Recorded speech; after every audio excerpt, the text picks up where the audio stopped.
das anpassen und musste aber Acht geben, dass die Gesäßleute nicht aus ihrem normalen Hausdialekt herausfielen in eine Art Umgangsschweizerdeutsch. Wenn man wochenlang im Gelände arbeitet, ununterbrochen von einem Ort zum anderen, dann ist man mit der Mundart einer Gegend so vertraut, dass man ohne weiteres beurteilen kann, das ist nun noch eine bodenständige Form oder nicht. Und man kann dann immer noch fragen, ja, sagen Sie das oder haben Ihre Eltern auch so gesagt oder hört man im Dorf noch anderes?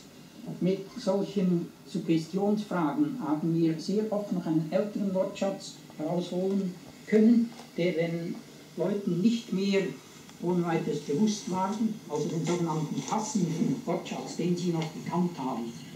Wir haben uns bemüht, die verschiedenen Notierungen der Exploratoren hier zu übersetzen in ein Zeichen, wobei wir uns bewusst sind, dass das eine Interpretation des Materials ist.